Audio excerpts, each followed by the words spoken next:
All right, here we go with J.K. Rowling, the Ickabog, Chapter 1, King Fred the Fearless.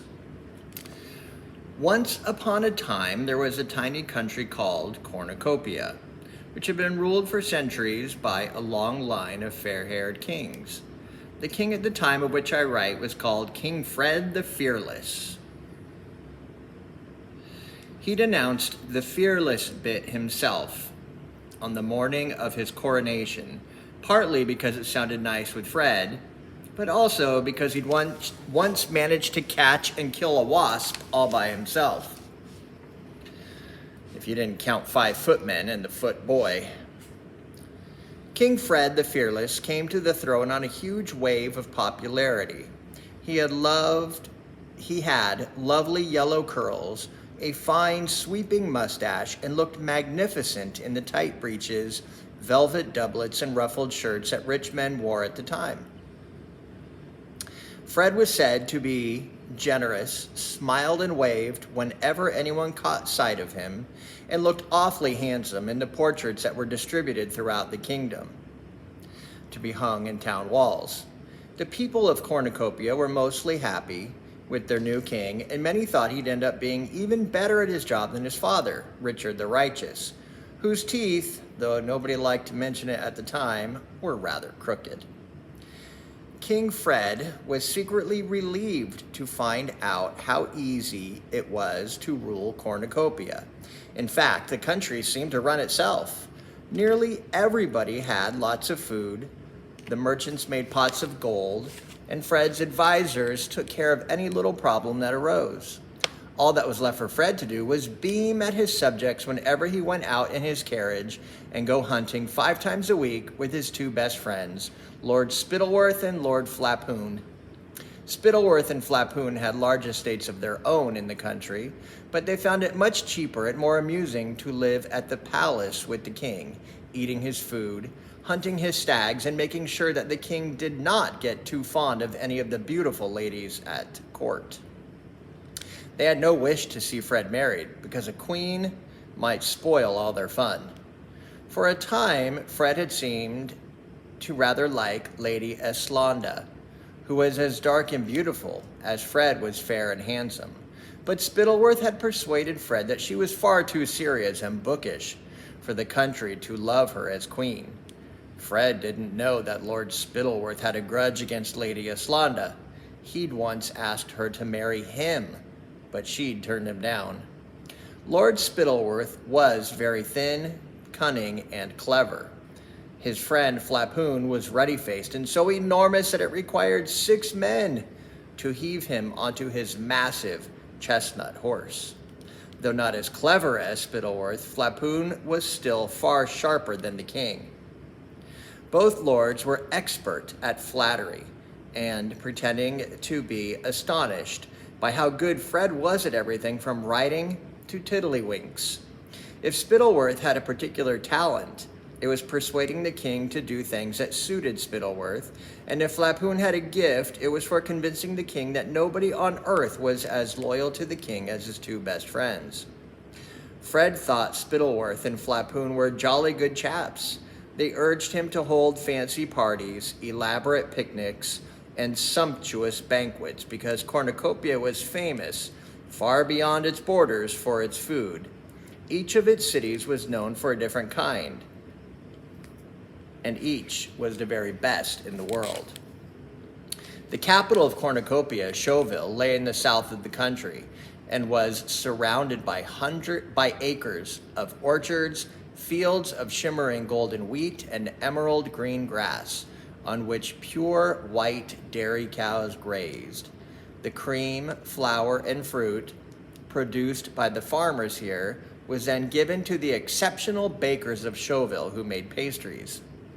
Think, if you please, of the most delicious cake or cookie you have ever tasted. Well, let me tell you, they'd have been downright ashamed to serve that in Chauville. Unless a grown man's eyes filled with tears of pleasure as he bit into a Chauville pastry, it was deemed a failure and never made again. The bakery windows of Chauville were piled high with delicacies such as maiden's dreams, fairies' cradles, and, most famous of all, hopes of heaven, which were so exquisitely, painfully delicious that they were saved for special occasions, and everybody cried for joy as they ate them. King Porphyrio of neighboring Pluritania had already sent King Fred a letter offering him the choice of any of his daughter's hands in marriage in exchange for a lifetime supply of hopes of heaven. But Spittleworth had advised Fred to laugh in the Pluritanian ambassador's face. "His daughters are nowhere near pretty enough to exchange for hopes of heaven, sire," said Spittleworth. To the north of Chauville lay more green fields and clear, sparkling rivers where jet black cows and happy pink pigs were raised. These, in turn, served the twin cities of Kurdsburg and Baronstown, which were separated from each other by an arching stone bridge over the main river of Cornucopia. The Fluma, where brightly colored barges bore goods from one end of the kingdom to another.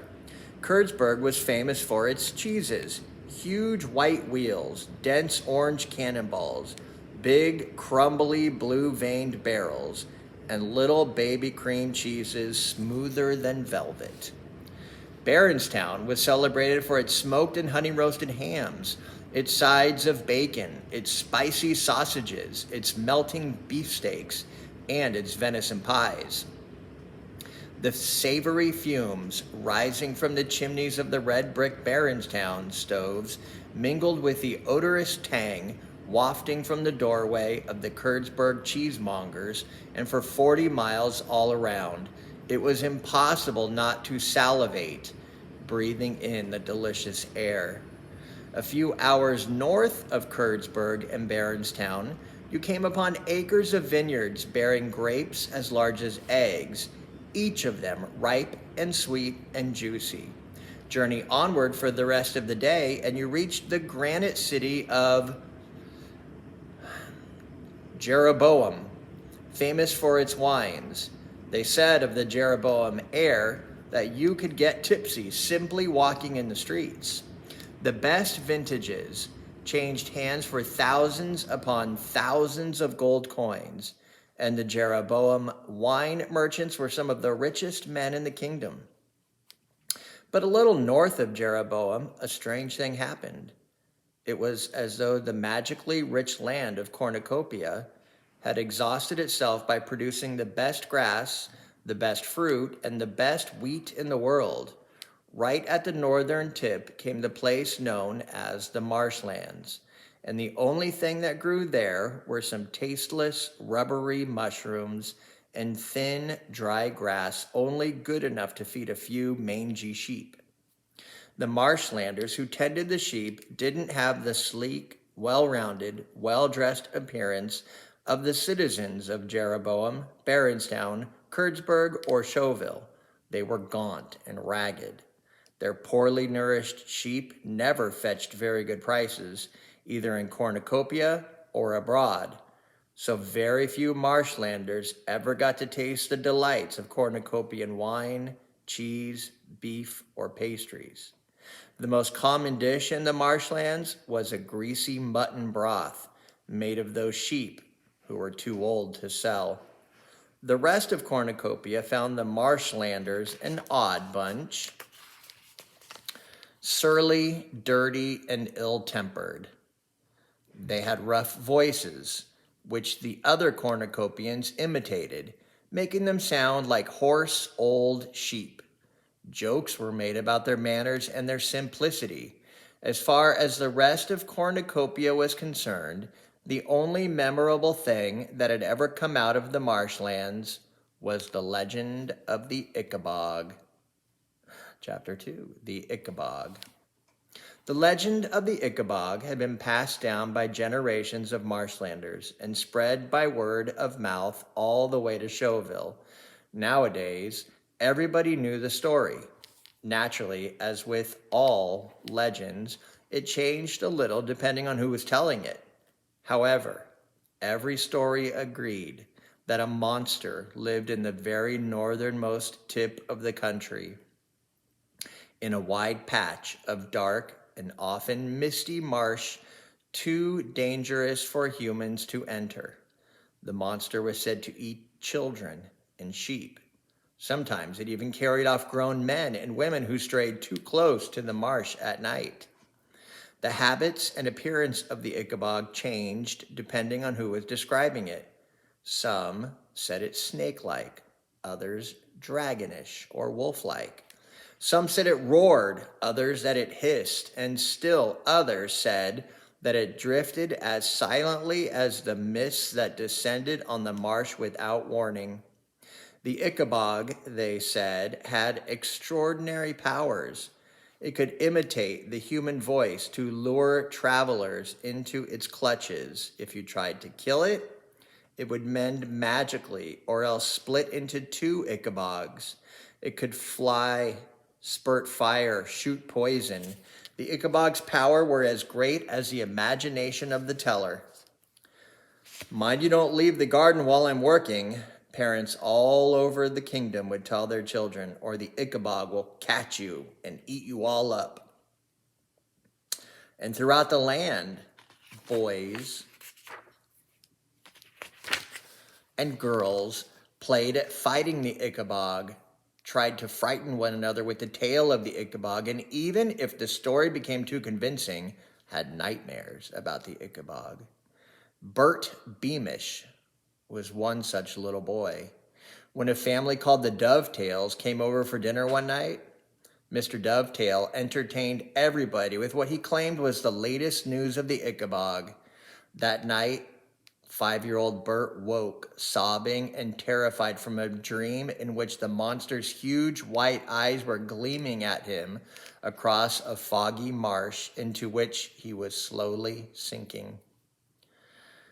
There, there, whispered his mother, who had tiptoed into his room with a candle and now rocked him back and forward in her lap. There is no Ickabog, Bertie. It's just a silly story. But Mr. Dovetail said sheep have gone missing, hiccuped Bert. So they have, said Mrs. Beamish, but not because a monster took them. Sheep are foolish creatures. They wander off and get lost in the marsh. But Mr. Dovetail said people disappear too. Only people who were silly enough to stray into the marsh at night, said Mrs. Beamish. Hush now, Bertie, there is no monster. But Mr. Dovetail said people heard voices outside their windows, and in the morning their chickens were gone. Mrs. Beamish couldn't help but laugh. The voices they heard are ordinary thieves, Bertie. Up in the marshlands, they pilfer from one another all the time. It's easier to blame the Ickabog than to admit their neighbors are stealing from them. Stealing? Gasped Bert, sitting up in his mother's lap and gazing at her with solemn eyes. Stealing's very naughty, isn't it, Mummy? It's very naughty indeed, said Mrs. Beamish, lifting up Bert, placing him tenderly back into his warm bed and tucking him in. But luckily, we don't live near those lawless marshlanders. She picked up her candle and tiptoed back toward the bedroom door. Night, night. Try that again. Night, night, she whispered from the doorway. She'd normally have added, don't let the Ickabog bite, which was what parents across Cornucopia said to their children at bedtime, but instead she said, sleep tight. Bert fell asleep again and saw no more monsters in his dreams. It so happened that Mr. Dovetail and Mrs. Beamish were great friends. They'd been in the same class at school and had known each other all their lives. When Mr. Dovetail heard that he'd given Miss Bert nightmares, he felt guilty. As he was the best carpenter in all of Showville, he decided to carve the little boy an Ickabog. It had a wide, smiling mouth full of teeth and big, clawed feet, and at once it became Bert's favorite toy. If Bert or his parents or the Dovetails next door or anybody else in the whole kingdom of Cornucopia had been told that terrible troubles were about to engulf Cornucopia, all because of the myth of the Ickabog, they'd have laughed. They lived in the happiest kingdom in the world. What harm could the Ickabog do? short, but we will pause there.